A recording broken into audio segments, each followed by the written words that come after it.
The latest Pompey news, updates every day from the Pompey Sound news desk. John Mousinho is pleased with Hayden Matthews. Hayden's fine, he has trained all week. I actually thought he did really well against Stoke and probably showed some of the touches which got everybody excited. When I say touches, I don't just mean on the ball, it's defensively, the athleticism he can display when he actually uses his height and physicality. We all know what a good defender is, and I thought he showed some of those, the bits which got us excited in January and February last season. It was about feeling his way back into the side on Saturday, making sure he was competitive again, and, unfortunately at the wrong moment, he ended up not quite being able to get to the header, which was a real disappointment for us and him. Overall though, it was a really positive full league debut for the season. He had probably earned the chance, Mousinho added. There were a couple of factors behind Hayden's selection. First of all, physically, with the 3 games in a week, and the output across the 2 games with Leicester and Coventry, was so heavy that we decided to make a change there, particularly with the way we're asking the centre-halves to press and sometimes go and mark an 8 or 10. Hayden has definitely got that physicality, and we thought he had probably earned the chance and earned the right to go in and try to prove him. I thought he acquitted himself well. There he goes again, John Mousinho. Always chucking in a little surprise along the way whenever he does one of his bog standard interviews. It's bog standard to praise your centre-half, who's a young lad, who scored an own goal and might have suffered a little bit of a loss of confidence as a result of that, who went off injured, and that can't have done him any good either. So it does him a lot of good to hear the manager saying those things about him. But John Mousinho is educating his squad and, second most important, educating us, the fans, in the fact that he wants a team of people who can play in a number of positions, not just start in a variety of different positions, but switch position during the game according to the requirements of the game. And this is a new type of total football. I haven't heard of it before. It might be the invention of John Mousinho. It could be the making of John Mousinho. Here he is saying that there are occasions, and this is to my knowledge the first time he said this, there are occasions when they ask one of their centre-halves to break the back 4 line and go forward and neutralise the opposition 8 or 10. Mark is the footballing term for it. Neutralise. Take them out of the game. The 8 or 10, they play much deeper than a front line forward. And centre-halves are used to holding that line at the furthermost forward that the opposition are throwing at them.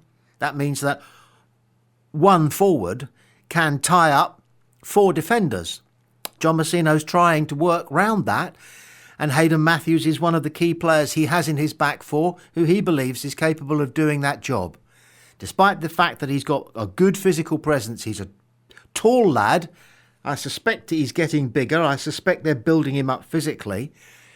But even when he is a brick outhouse, he's still going to be intelligent enough, mobile enough and a good enough footballer to break the back 4 line, come forward and neutralise the opposition 8s or 10s.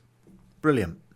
Birmingham manager Chris Davies is telling Brummie fans what to expect on Saturday. Birmingham City manager Chris Davies says his side are not far away as they prepare to welcome Portsmouth this weekend.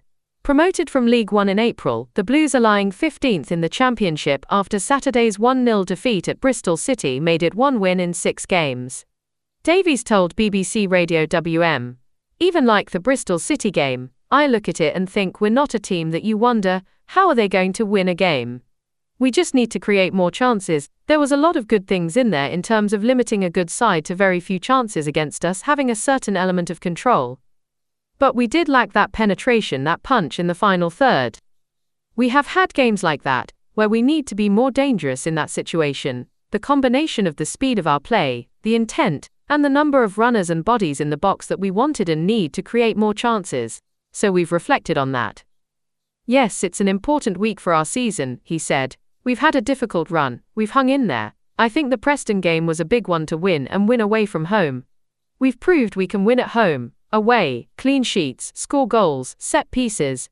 We've had it all, but it's about putting it all together a bit more consistently. These next 4 matches, 3 are at home, we've got an opportunity to climb the table. We're all desperate for more wins, that's obvious. But as I've said to the players, it's very important we focus on our performance. We can't just say we want to win, we've got to play as well as we can, and they'll eventually come more consistently. It's 2 home games we feel we've got a good chance in. We've got to try and take maximum points if we can.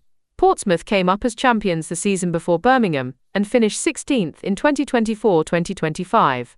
The Asatura came up Erinks are currently 2 points and 3 places below the Blues, but Davies has huge respect for Pompey boss John Mousinho.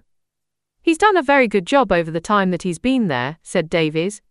They're very competitive, got an English core of players, but with a lot of games and experience in there. They'll make it difficult, they can play too. They're a good team. We're not going to have it our own way this weekend, we're going to have to earn everything.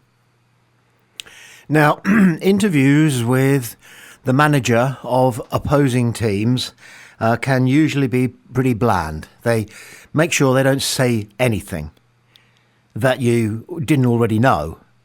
But they have to fill the space because they've been asked to provide an interview. They may be required to grant interviews, but they don't want to give anything away. So they will state the obvious. And of course, John Mousinho has done a good job. Everybody says John Mousinho's done a good job. Everybody in football, because he has. But also it's become the mantra, hasn't it? John Mousinho is a surprise package as a manager. He came from nowhere and he is carrying all before him.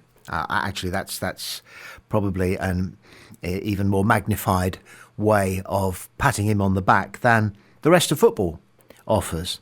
However, there was one tidbit right at the death of that set of quotes from Chris Davies, the Birmingham manager, who talked about the fact that they haven't had the rub of the green and they're firing on all cylinders. They just need a couple of tweaks.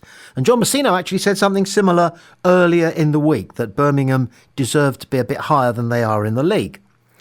But the thing that struck us that Davies said is as follows.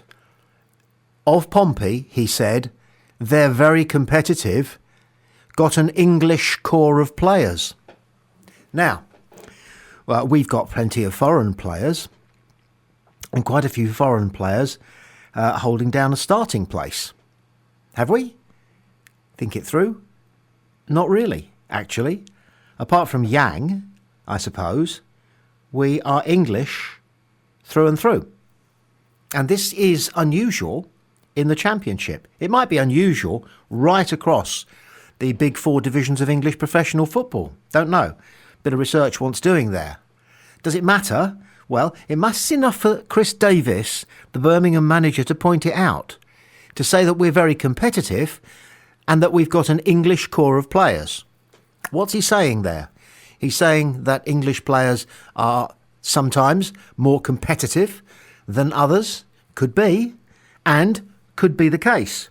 The reason we've held off making notice of, asking people to pay attention to the fact that we've got a lot of English players, not Scots and Irish and Welsh. We've got them, but we've got a lot of, and it's Davies who uses the word, English players. We've got a lot of English players.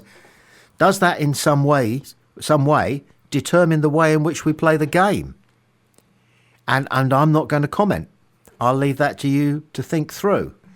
Is the Anglo-Saxon way of playing football different from the continental European way of playing football, or the Asian way of playing football, or the Middle Eastern way, the African way, the South American way, the United States of American way of playing football?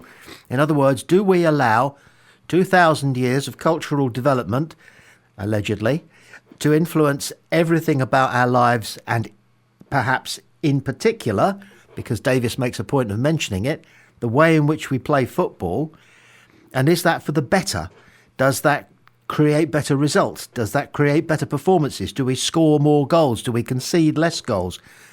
Do we have more of the ball? Do we win more of the tackles?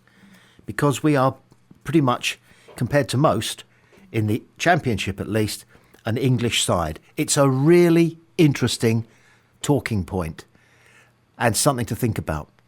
I'll remind you of our email address if you want to join in with your thoughts on that particular subject. It's simple, radiopompey@gmail.com. radiopompey@gmail.com. Does our Englishness work for us, against us, or doesn't it really matter? The football news agency Inside Football have been looking ahead to Saturday.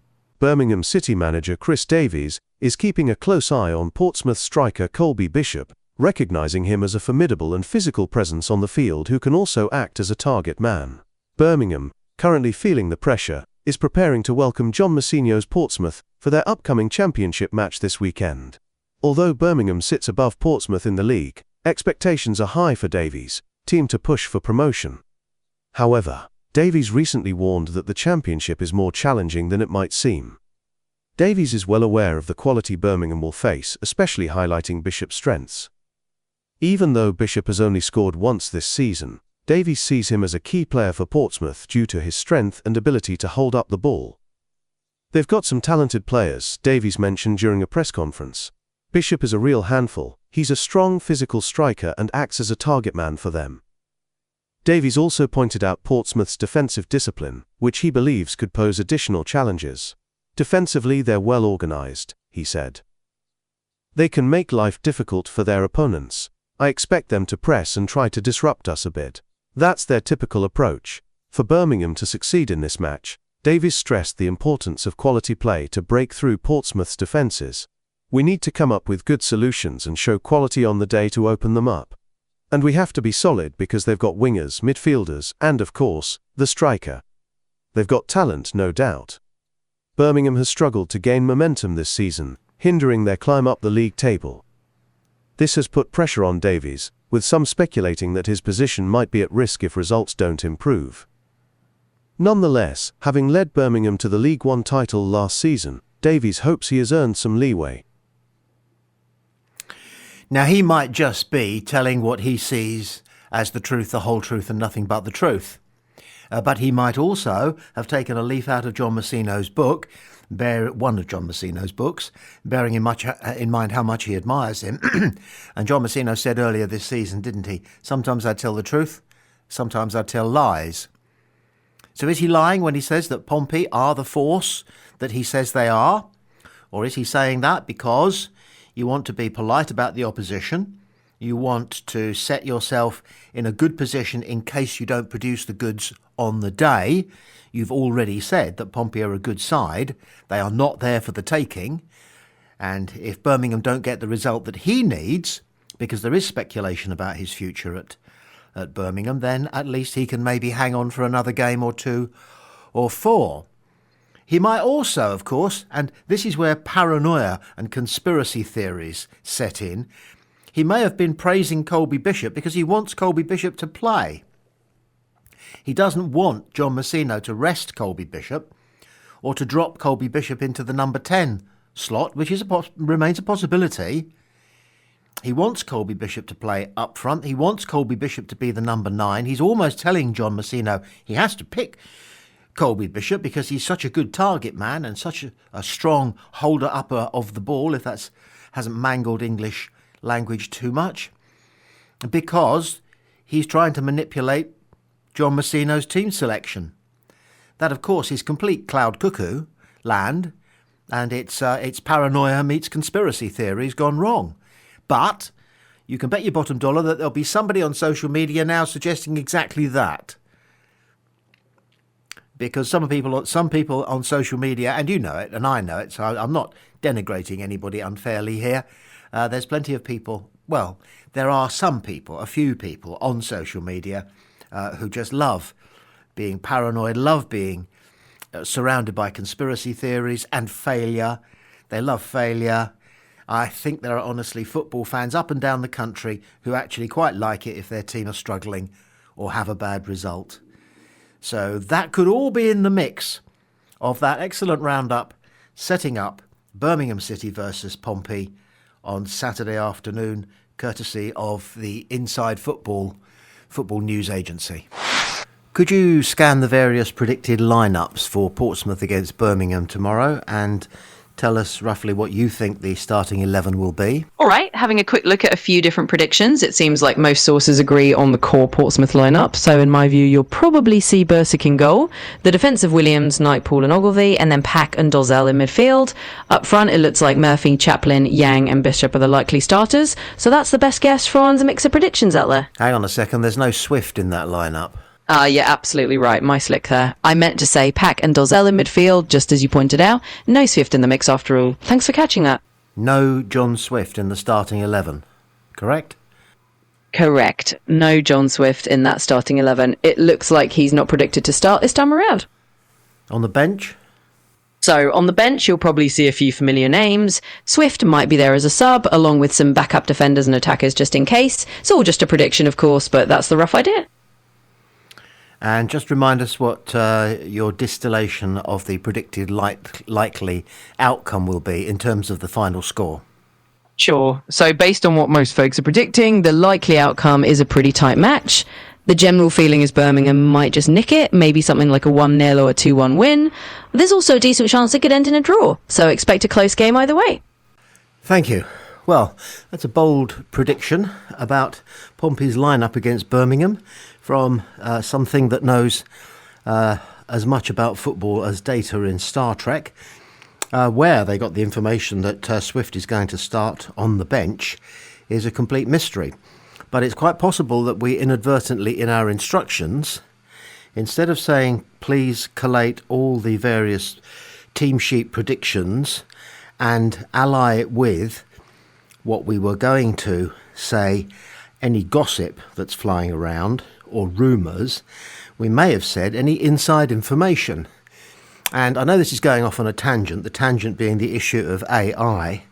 If there is dialogue somewhere on the internet between two people who are aware of Pompey's possible lineup tomorrow, and it is flying around on Wi-Fi's and in the internet somewhere in somebody's cloud, then I would be uncomfortable if our AI at Pompey Sound had accessed information like that. I think that's so unlikely as to be actually both physically and morally impossible and unlawful.